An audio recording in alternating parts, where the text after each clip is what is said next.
umuvukanyi wanyu Agatogwasa nje namubwiye inshiro zibiri nimba ivyo twagwaniye ari byo wagwaniye, nimba ivyo twagwaniye muri CNDD-FDD ari byo nawe wagwanira, nuze mu mugambo CNDD-FDD cyanke ubu mugenzi w'umugambwe muramubaza.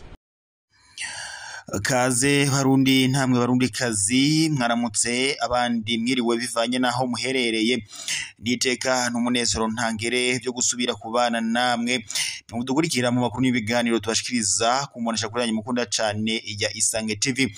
Ndabahaye yambu mwe mwese mudukurikira muri ijya nino hatandukanye.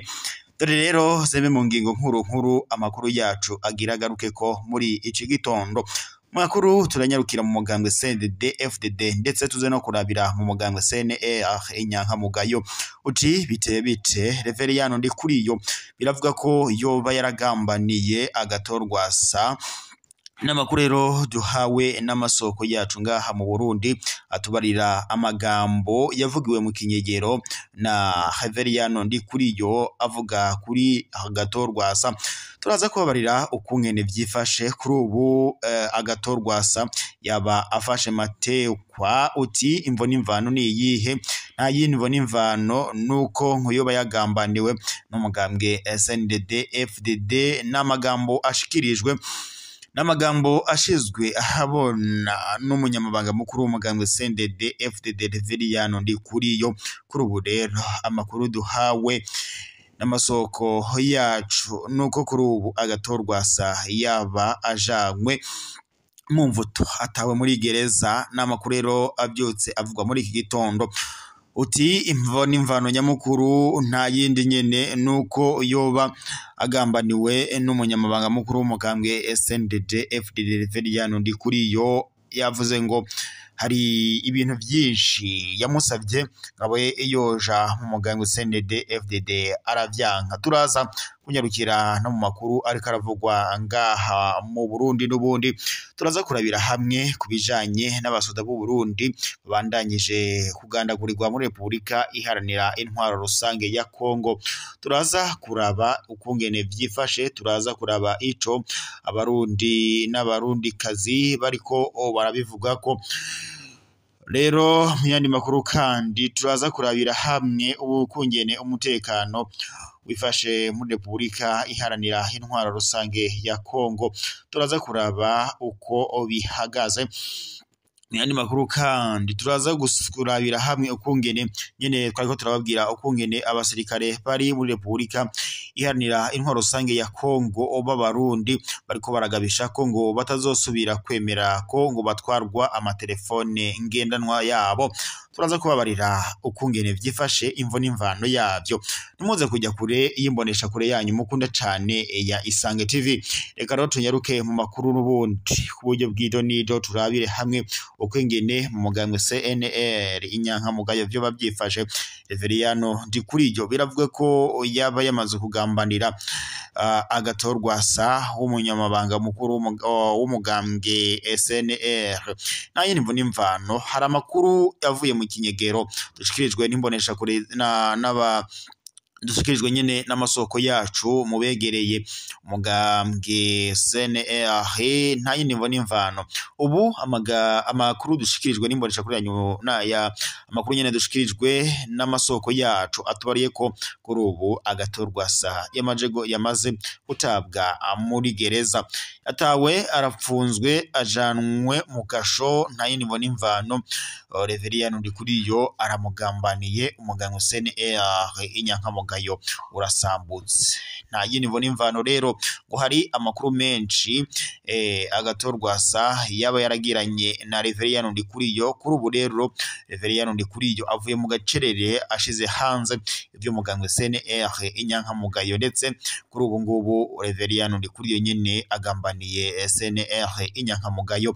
N'amakuru rero duhawe n'amasoko yacu ari ngaha mu Burundi mubegera umugambwe CNR inyankamugayo. Reveriyano Ndikuriyo nyuma yaho rero yinjiriye muri uyu mugambwe CNR ababesha ngo agira yifadikanye nabo bibaye inkuru ko bivanye nyine ko ocari ikinyoma ahubwo kwari ukubwira ngo Reveriyano Ndikuriyo agambanire umugambwe CNR inyankamugayo. Kuri ubu rero umugambwe CNR inyankamugayo warurongowe n'umunyamuna Agathon Rwasa kuri ubu ngubu urasambutse bivanye no kuba nyene Agathon Rwasa amaze gutabwa mu mvuto. Yani makuru reka turabire hamwe kubiri ko biravugwa mu Rumonge uci vyo bimeze bite rero mu Rumonge. Mu makuru turose biriko biravuga ko hari urugero rwa kabiri rwa sentare ya gisirikare rwaciriwe ibihano bikomeye abasirikare base kuja kurwana ku ruhande rwa FARDC barwanya M23. Kuri uyu wa kane abasirikare b'abarundi 272 base kuja gufasha kurwana ingabo za FARDC barwanya umuhari w'abarwanyi ba M23 baramenyeshejwe urubanza rwabo. Bamwe baciriwe gufungwa ubuzima bwabo bwa misi yose, bafise amezi abiri yo kunguruzwa urubanza. Inkuru ya SOS Media Burundi iradushikisa amakuru y'idonido y'ukungene ibintu byo bavyifashe, itubara ko abo basirikare ba FDNB ingabo z'igihugu c'u Burundi bashizwe mu mice ine.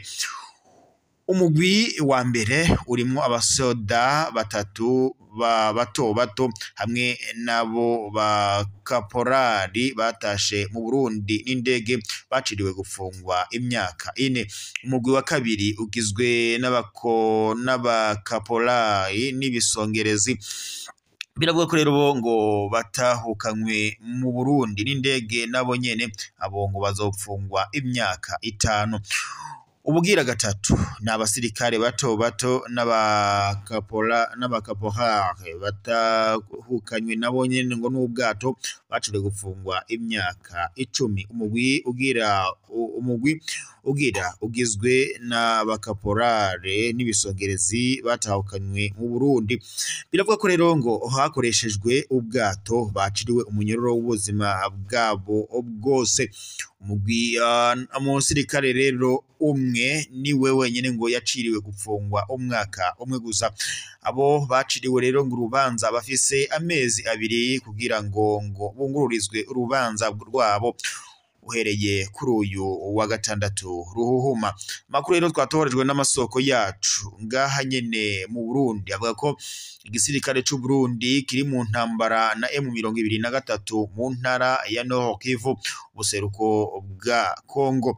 Ku ruhande rwa FARDC igisirikare ca Kongo hamwe n'imigwi y'urwaruka rwo mu ico gihugu rushigikiwe n'abategetsi bakaba rero ngo bagiyeyo habaye umwumvikano w'ivyo bihugu bibiri. Abenshi mu baharanira agateka kazina muntu ntibahengeshanya kwiyamiriza ukwinjira mu ntambara itari iy'igihugu c'u Burundi kandi biteye ubwoba ku basirikare b'u Burundi. Ariko umukuru w'igihugu c'u Burundi Evariste Ndayishimiye ntahengeshanya gusigura ko ari igikorwa co gutabara, akemeza ko ari ibisanzwe ko abasirikare b'u Burundi bicirwa muri Repubulika Iharanira Intwaro Rusange ya Kongo kuko ari vyo ngo batereye umukono. M23 n'umuhari wa kera w'abagwanyi wasubiriye gufata ibigwanisho mu mpera z'umwaka wa 2021 wagiriza indongozi za Repubulika Iharanira Intwaro Rusange ya Kongo ko mu yandi makuru kandi Kongo ko zitashize mu ngiro ivyo nyene mu byo bagiriza Kongo nuko batashize mu ngiro ivyo yiziyemeje mu kwinjiza abagwanyi bawo mu nzego. Indongozi za Kongo zemeza ko uwo muhari ufashwa n'u Rwanda, ivyo leta y'u Rwanda ihakana yivuye inyuma.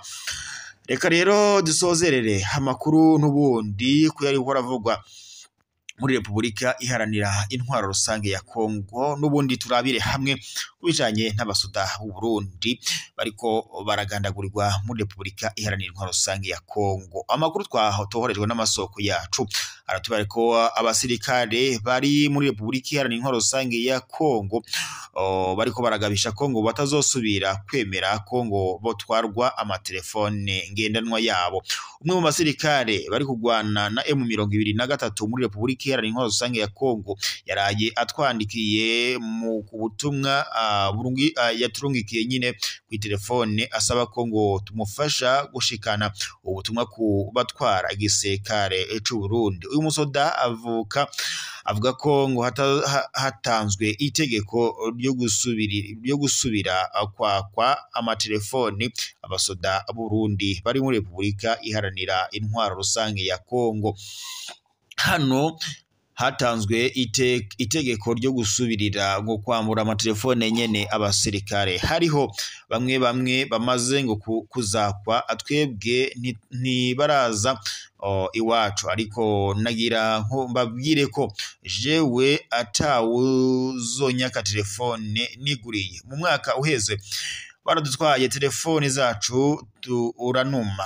Icatubabaje n'ingene mu bagwana muri Repubulika Iharanira Intwaro Rusange ya Kongo ari twebwe twenyene batse telefone, kugeza naho imbonerakure na wazalendo bagumana telefone. Umusirikare w'igihugu akaba ariwe atarekuriwe gukoresha telefone nk'uko womengo oturi imfungwa. Urazi kubona udashobora kumenya amakuru yabawe kandi uri serugo.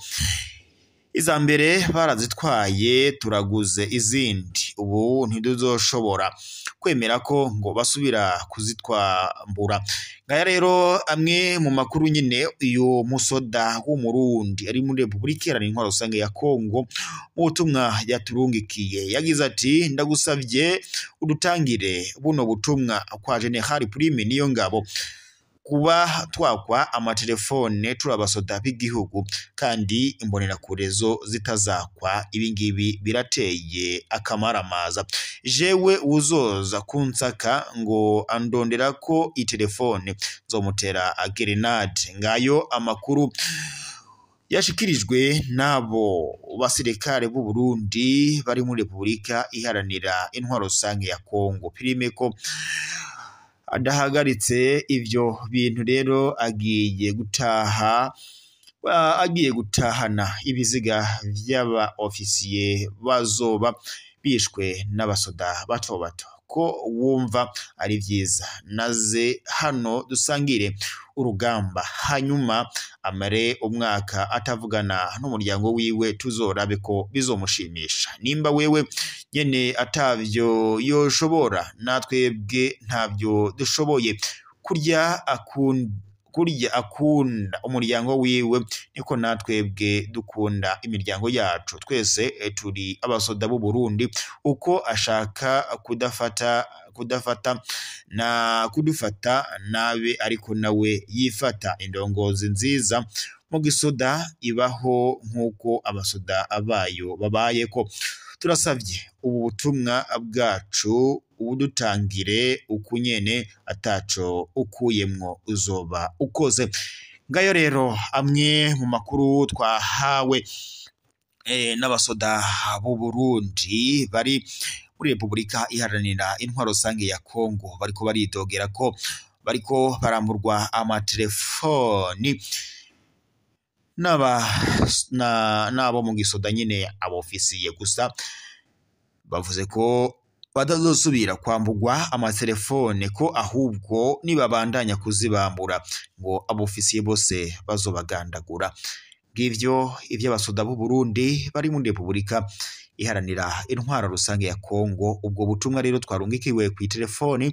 Prime Niyongabo nabutege amatwi, ndetse n'abarundi namwe barundi kazi mutege amatwi ubwo butumwa twari duhawe n'abasoda b'u Burundi bariko baricirwa muri Repubulika Iharanira Intwaro Rusange ya Kongo.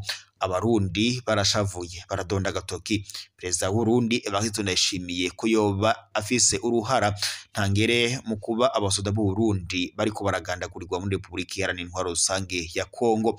Kaze rero Barundi, namwe Barundi kazi mwadukurikiraga mu makuru n'ibiganiro twabashikirizaga kuri imbonesha kure yanyu mukunda cane ya Isange TV. Niteka n'umunezero ntangere byo kubandanya tubana namwe makuru n'ibiganiro twama tubashikiriza kuri imbonesha kure yanyu mukunda cane ya Isange TV. Reka ndakwibutse weho utarakanda sabone ndetse na partage ucufyondaho kugira uzura bu wa mbere mu makuru n'ibiganiro tubashikiriza ku mbonesha kure yanyu mukunda cane ya Isange TV.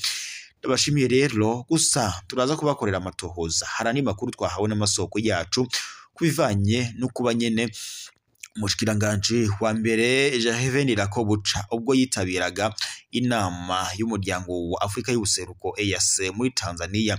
Hari amakuru twaronse avuga ko ngo yoba yarasohoye umukuru w'igihugu cy'u Rwanda Paul Kagame mu nama. Vyabaye rero inkuru idasanzwe ku mbuga ngurukana bumenyi zitandukanye. Kuri ubu rero hari amakuru tubyunze turoswa n'amasoko yacu mu myigendereza ndetse mu iperereza. Biravuga ko urugo rw'umushikiranganje wa mbere Jean Rakobuca barwagoswe n'abasoda, ndetse biranavuga ko ngo kuri ubu ngubu yaba yafashe matekwa yamaze kujanwa yaburiwe irengero. Turaza kubakorera amatohoza twumve ukungene ivyo bintu vyoba bimeze naho vyoba biherereye. Turaza kubashikiriza ku makuru aza gusubira. Nimukomeze rero kugira ibihe vyiza. Amakuru yacu nagasaga. Imana ikomeze kubarinda kandi mugire umunsi w'Imana mwiza.